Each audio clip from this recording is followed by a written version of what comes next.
So I'm working on some drawer pulls for a dresser project that I've been working on, and looking for hardwood drawer pulls that are four-finger style is pretty much impossible to find.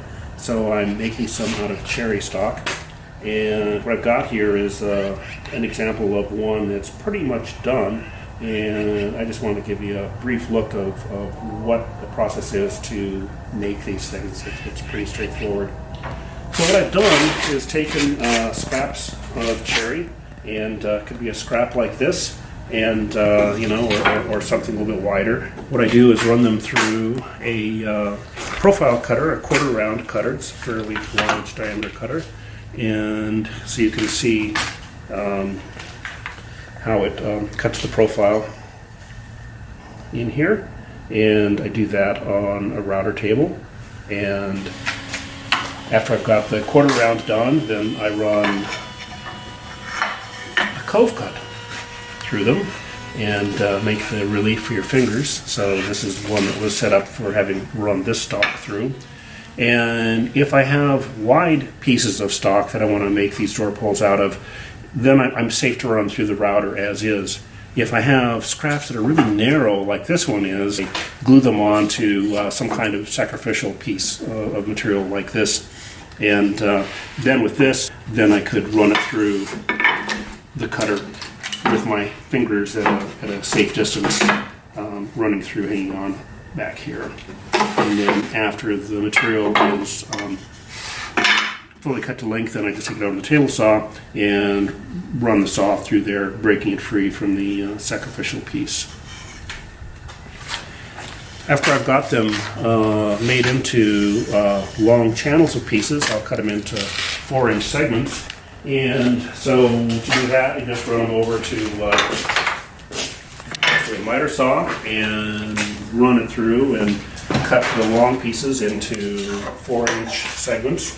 So if you have a piece that's, maybe your scrap is 21, 22 inches long, then you could make 5 drawer pulls out of that.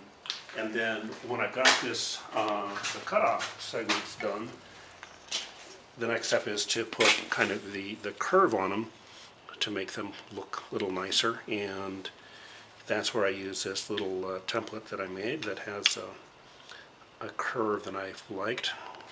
And all I do is scribe a little pencil line around them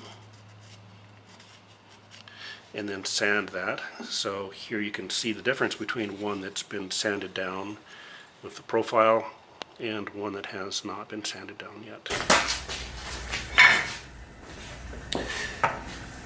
And so you can see here I've got a stack of them that I've already made and cut to length, and my next step is to put this curved profile on there, and for that I just use a disc sander.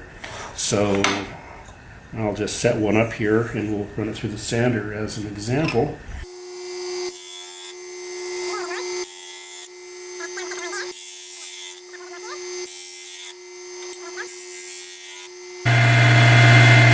So that'll do on that one. And so you can see the difference between, the one that I profiled and the one that's not. And again, if you look at one that I've just cut out on the miter saw versus one that I've sanded the profile, I have, a lot nicer look to them. After I have these cut out and sanded to the edge profile, I need to put some mounting holes in here, and you can just use a drill press for that. And this is one I've already done. I've got these on a 2 3/4 inch center, and after I drill holes in here, I tap mine right into the hardwood with just an ordinary 832 tap. And so these things, you can see they've already been tapped.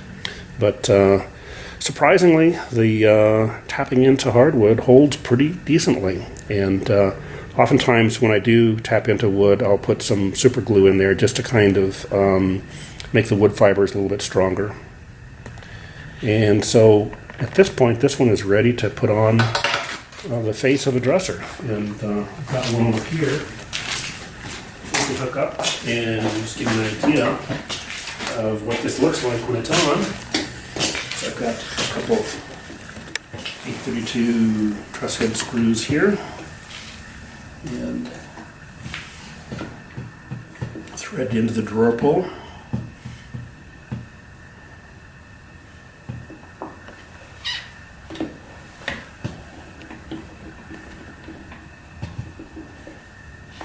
There we are. So, a working drawer. So I have to do that 15 more times.